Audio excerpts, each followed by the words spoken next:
Spider-Man vs. Wolverine. Definitely one of the main highlights in Web of Shadows, to the point where they have Logan on the cover of the game.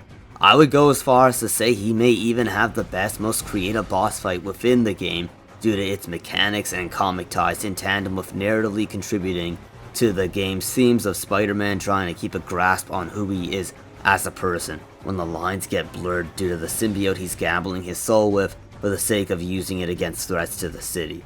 With that context being established, we get our introduction to Wolverine around the halfway point of the game.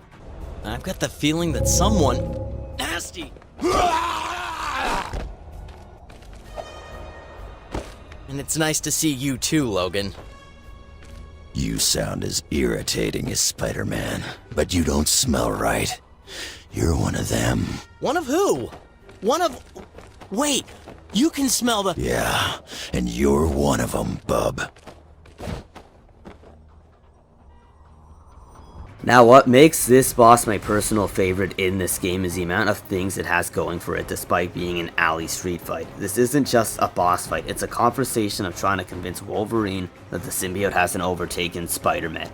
This is something that you have to juggle while fighting Wolverine, who I think is honestly the most aggressive boss you have to fight due to how much faster his aggressive attacks can be, as opposed to a lot of the other bosses who will run away from you via chase sequences or shoot you from afar. Wolverine will pounce on you if you try to go into the air, and he's also capable of using his claws to climb the walls and fight you there as well.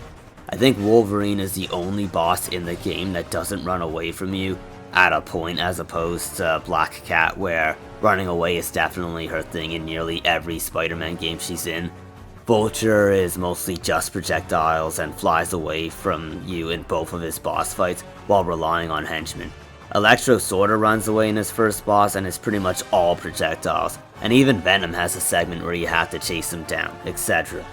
Wolverine not doing any of those things at all is definitely not a coincidence, and sets him apart, as this is sort of a foe Spider-Man shouldn't be able to beat, hence why this boss is a conversation that ends in a draw. But anyway, in tandem with fending off Wolverine's aggressive attacks, you have to juggle the multiple ways of convincing Wolverine that the symbiote hasn't overtaken you.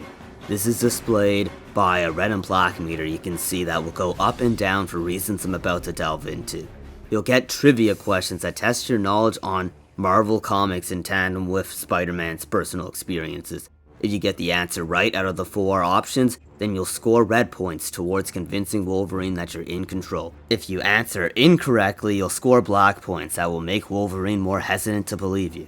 Some of the answers are just straight up jokes or aggressive black suit statements that will have Wolverine acknowledge the threat or joke while still giving you black points. The questions are tied to a bunch of Marvel comics, such as the first comic that Peter wore the black suit in. I had this Venom omnibus as a kid, and it actually helped me with the specific question of where Peter first wore the black suit. It's sort of in the cover. Another comic they cite actually adds a whole slew of context for this boss fight. Whose killers did we track in Berlin? You have to remind me of Ned again? Maybe you are telling the truth. I'll try to be as brief as I can when summarizing the Spider-Man and Wolverine story, but Peter and Ned Leeds were sent to Berlin for some job assigned by Jameson. Peter and Ned just so happen to get tangled in some assassin scenario, as Wolverine is hunting them down, and Ned Leeds, who was the Hobgoblin, had something to do with it, and then he's murdered by these assassins. Spider-Man then gets caught up in Wolverine's business and wants to hunt down the killers against Wolverine's wishes, as Wolverine is confident that he has it handled on his own. Wolverine also had a lover named Charlie, who is an assassin being hunted down by these other professional assassins that want her dead as a way of tying up loose ends. Wolverine is trying to protect her, hence why Logan doesn't want Spider-Man involved in this morally gray scenario, as Spider-Man doesn't kill at all. Yet. Charlie concludes that these assassins will kill her eventually, as they are really good at their job and will never stop trying no matter where she goes. Charlie asks Wolverine to kill her instead of having her die in a more brutal, unexpected fashion to the assassins. Spider-Man happens to see this unfold without hearing the conversation and then stops Wolverine from killing her after Wolverine hesitates.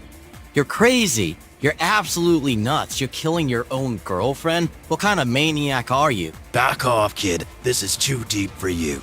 You don't understand. You'll never know. The life I live, I'm doing this for Charlie. No chance, man. You lost to Wolverine. Gone completely bonkers. I feel for you. I really do. But I won't let you kill that girl. That girl is suffering, you jerk. She's dying slow and painful. The one thing I promised she wouldn't do. I gotta end Charlie's pain, even if I gotta go through you. Now, this fight of theirs in this comic is pretty interesting, as it's a pretty scary experience for Spider-Man, as this was his very first time fighting Wolverine. And we know those claws pretty much work on anything, and anyone, such as more durable characters like the Thing, Hulk, and even Thor. Wolverine is also so fast that Spider-Man even briefly questions if Wolverine is faster than him in this fight. With stakes this high and Wolverine being as durable as he is, Spider-Man is in one of his rare instances of being able to not pull his punches. With Spider-Man's life in danger, Spider-Man believes that one of them are going to die that night, and even considers killing Wolverine for the sake of not dying himself. Wolverine calls his bluff and lectures Spider-Man on the core differences of how they operate and how the world really works when push comes to shove. Squirt. Don't even kid yourself. We both know the only way for you to beat me is for you to use all your strength. Snap my neck. Bang. You win. Thing is, I'm betting my life you ain't got the guts for that. You don't know how to kill. But I do. All I gotta do is pop my claws up through your throat. I told you, you're in way over your head. I could've cooled Charlie out. Stop the killing. Now they're coming to kill her. They'll do it slow. They'll make her suffer. I can do it quick. Stop judging me, you little snot. Your principles don't apply here. There ain't no right or wrong. There ain't no law. A chopper full of people out to kill Charlie arrives, and in the flashing of the chopper's lights, it seems that Wolverine is making another move on Spider-Man, based on what his spider sense is telling him. And since Spider-Man knows Wolverine is really fast, he throws a full power punch without even looking, only to realize that it was Charlie, who he just fatally punched in the face. Charlie got what she wanted by attacking Spider-Man and then dies in Wolverine's arms. This experience haunts Spider-Man on his flight home. He even talks to Daredevil about it in some other comic.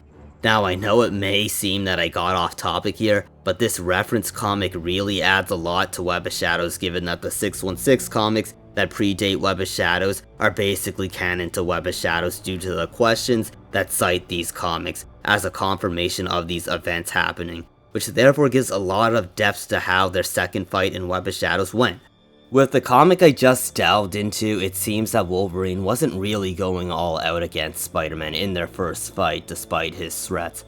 I like Spider-Man more than the next guy, but I don't think he has a chance against someone who's nearly unkillable and nearly as fast as him, and can also make the Hulk, Thor, and even Thanos bleed to the point where Thanos says he would have died if he didn't have all the gems on his Infinity Gauntlet. With that being said, I can sorta assume that the black suit was what was keeping him in the fight to a more even extent this time around, or the trial and error of Spider-Man learning from his prior fight with Wolverine, in tandem with Luke Cage's training that he receives near the start of the game.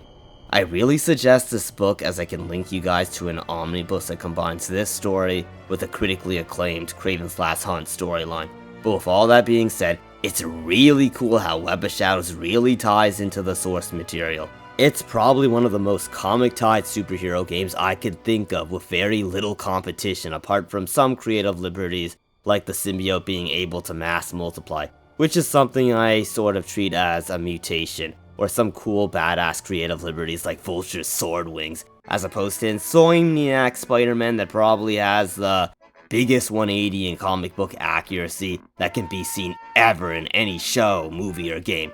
I already gave this a full video with the Rambo Lois Jane who becomes Scream, a Kraven that has strength that scales above Red Suit Spider-Man, and never loses to anything except the Venom symbiote, and a Harry Osborn Doomsday Threat Venom. Insomniac is fucking ridiculous, and they get away with crap like the director misnumbering Venom's weaknesses because that overrated franchise is filled to the brim with fake clout fans who pretend to know about books without touching them.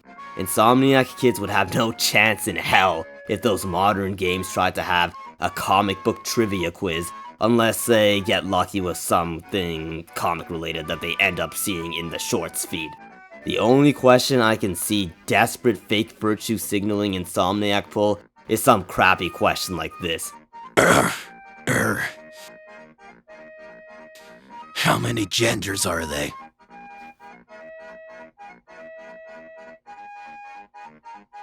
What the hell are you talking about? It's obviously 2. Wrong answer, bigot. Anyway, let's get back to finishing off the gameplay. In tandem with the aggressive Wolverine attacks and the mentally stimulating trivia questions, we get a bit more chaos with symbiotes that will attack you and Wolverine. Hold on, bub. Nice move, bringing your pals along. Oh no. Don't go away now. The methods of convincing Wolverine didn't stop with those trivia questions. It even spills into how these symbiote enemies are dealt with. If Wolverine is attacked by you while the symbiotes are at play, then you'll gain black points towards him not believing you, which therefore encourages you to not take advantage of the symbiotes attacking the boss for you. You get red points for every symbiote you take out yourself, but you get black points if Wolverine gets hit by the symbiotes, which again incentivizes the player to not let the symbiotes do the dirty work for you. But with all of these convincing Wolverine mechanics out of the way, this fight is just such a spectacle to partake in due to the amount of things happening in the midst of a 1v1 v multiple symbiotes boss fight. Just look at the chaos of this dude's gameplay as the soundtrack goes hard.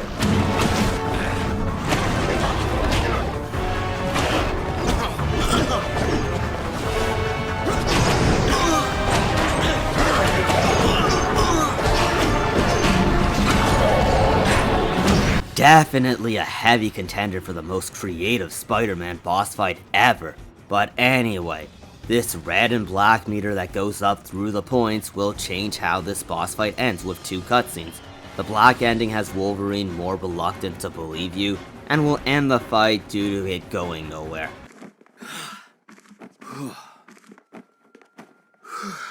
We can keep doing this, or you can help me. I don't know how you're doing it, but I guess you can control this parasite.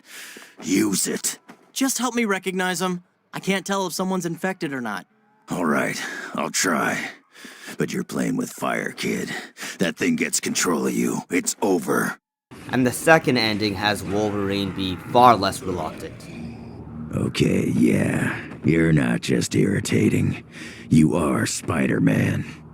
Glad we could figure that out without gutting me. If that thing gets control over you, gutting is still an option. Got me? The only slight con I can give this boss is maybe having some of these convincing Wolverine mechanics be less subtle, as I'm sure most people bombed the test and ended up getting the black ending on this boss. I don't know, maybe they can have convincing Wolverine be more of an incentivized necessity, as I remember just letting the symbiotes attack him as a kid. But this is probably a nitpick, as I shouldn't expect most gamers to nail half of the trivia questions.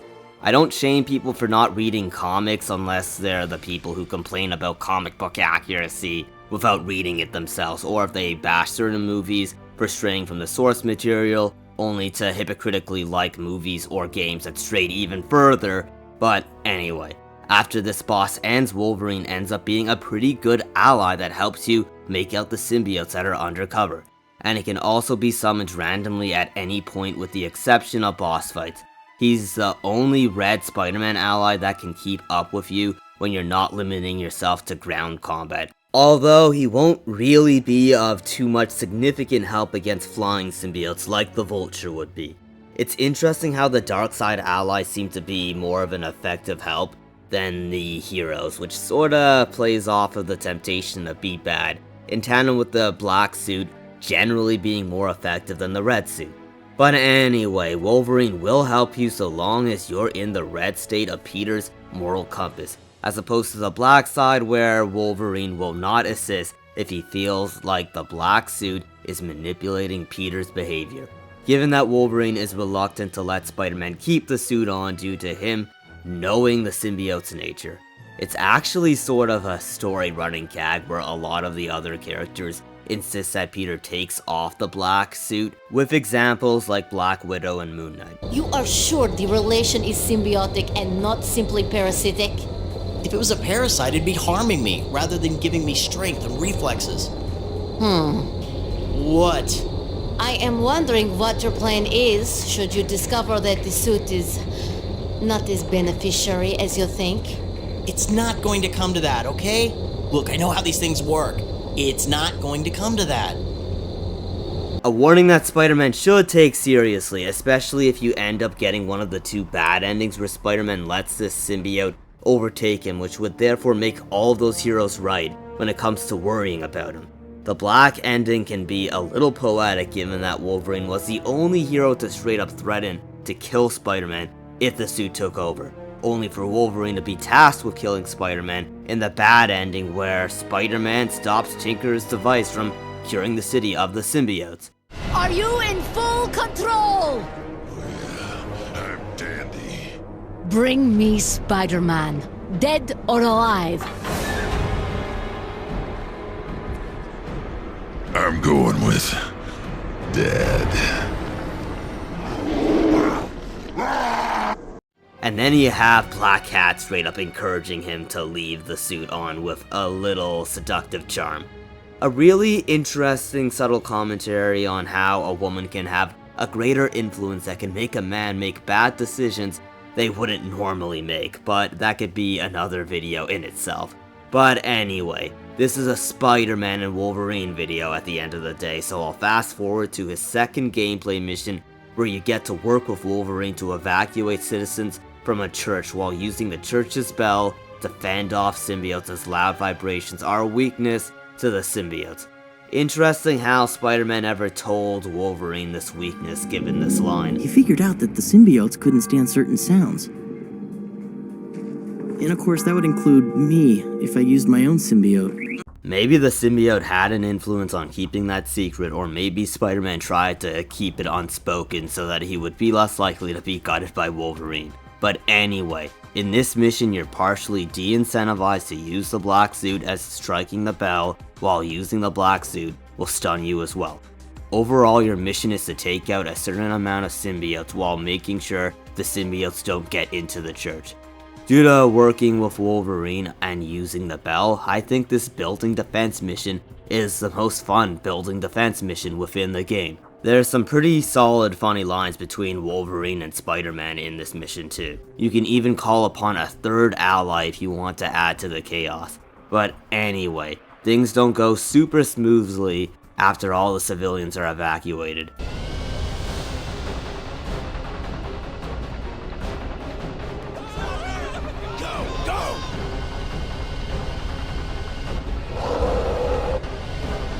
That's it! All aboard! We got company.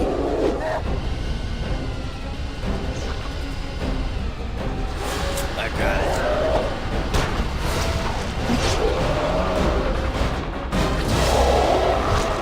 No!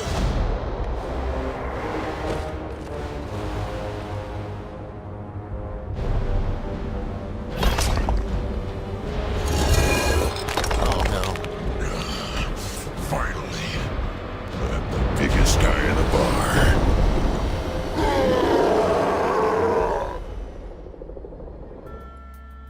Now that was a badass intro, and Symbiote Wolverine's design is pretty badass. I just love the black and yellow color scheme.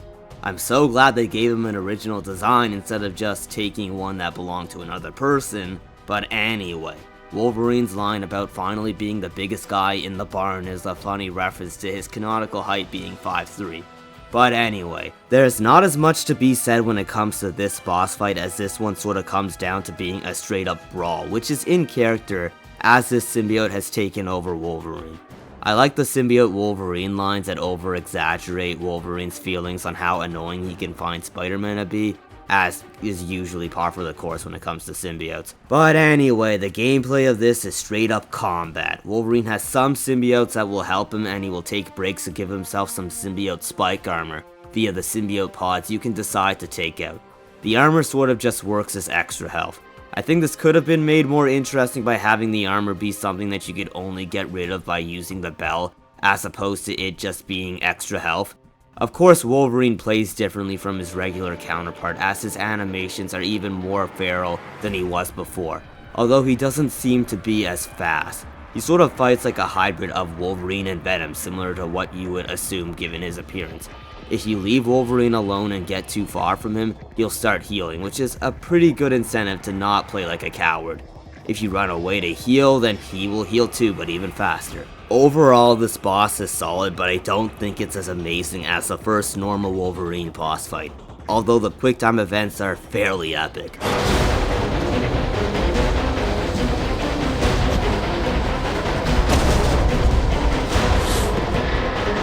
There's apparently some brutal animation that's exclusive to the Wii version. But anyway, that's all to talk about when it comes to this boss fight. But before we get into how this boss ends, there's some interesting lore to keep in mind when it comes to Wolverine's backstory, and the context of Spider-Man within Web of Shadows. As said near the start of the video, Spider-Man as a character in this game is going through the identity crisis of if doing whatever it takes to save New York is changing him for the worse due to the black suit. Can Spider-Man turn back the darkness without losing himself to it? Spider-Man discovering the type of man he's supposed to be has always been an arc of his without the black suit, but that black suit makes it even more difficult to keep a grasp of. And then we have Wolverine, who's a really interesting contrast to this. Regardless of which adaptation you're thinking of, whether it be books, shows, or games, Wolverine always goes through this traumatic moment of losing nearly all of his past memories due to the Weapon X program.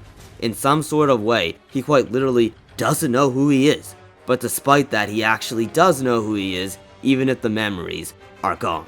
He knows to be a good person despite the killing he engages in. He knows to show mercy and not to go all out with the claws on people like Spider-Man or various other foes that he doesn't go for the kill on, as can be seen with some of his moments of teamwork within the X-Men where he's less likely to go for the kill. Despite his lost memories, he seems to know himself more than Spider-Man, as can be shown by the red ending that really complements everything I just said.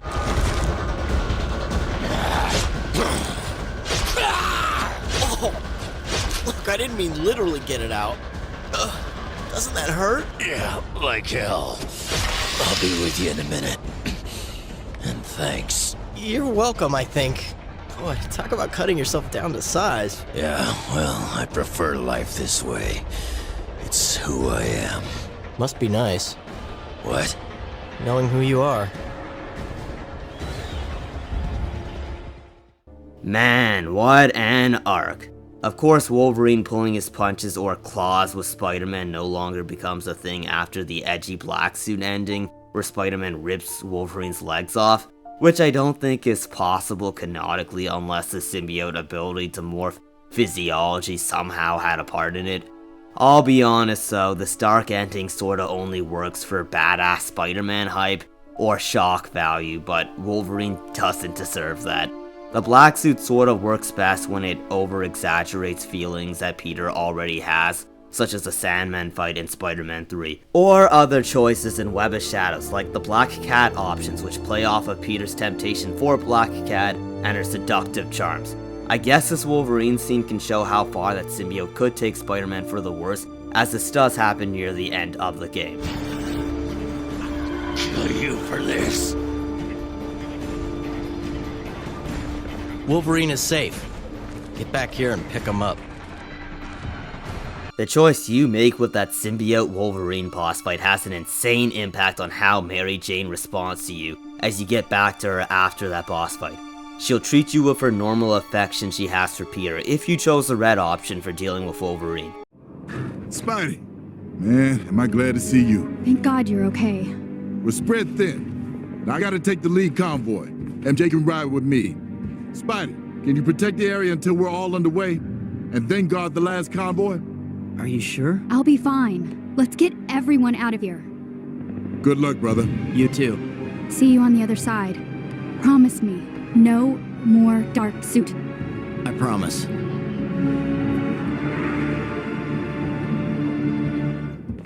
but if you chose the black option, Luke Cage and Mary Jane will be on your case for how you decided to deal with Wolverine. You got some nerve coming down here. You are unbelievable. You like being like that. Admit it. Yeah, I do. It's kept us both alive. I don't know you anymore. I'm still me. Only stronger, tougher, better. So what's your story? Why are you here? Convoys are ready. Make sure they get off safely. And guard the rear. Actually, I can handle this whole thing all by myself. I'm going with Luke. Look, just promise me, no more of that dark suit. Sure, whatever. I promise. Either of those two reaction scenes are fairly interesting when it comes to the themes of knowing yourself. Sometimes people can know you more than you know yourself. As shown in the black version of this scene, sometimes other people can know when you're out of line or out of character for the worse, when you can't even see it yourself. It's why it's important to keep relationships, whether it be platonic or not. But anyway, I know I had to do a lot of lore digging to make this analysis work, but all of those pieces do connect if you keep all that Marvel, Spider-Man, and Wolverine lore on mental standby, in tandem with really paying attention to the subtleties of the story within Web of Shadows. Wolverine's screen time is limited in this game, as you don't talk with him as much as you do with other characters like Black Cat, Moon Knight, and Black Widow, but he definitely leaves an impact. His rant about online Twitter users was pretty funny, and of course his gameplay that I delved into. There's even this cool scene where you're chasing Electro through the city, and you can see him going ham on slashing symbiotes. Or if you have the red ending for the final helicarrier level where he helps you there as well, so long as you didn't rip his legs off. But that's all the depths when it comes to Wolverine's amazing story contribution that justifies him being on the cover of the game. But anyway, thanks for watching this far into the video. Check out the server for these fun conversations. I really value the heavy hitters within that server, such as GADEL, who added the Web of Shadows, Wolverine, and Spider-Man AI voices, along with contributing some clips of his own. He's been here since my Spider-Man PS4 review, which was posted around 8 months ago. His contribution was essential to this video. But anyway, check out other videos of mine, whether it be an analysis video or videos roasting sloppy video game Spider-Man who gets pinned under a fridge for 11 seconds, as opposed to chucking a huge ass church bell.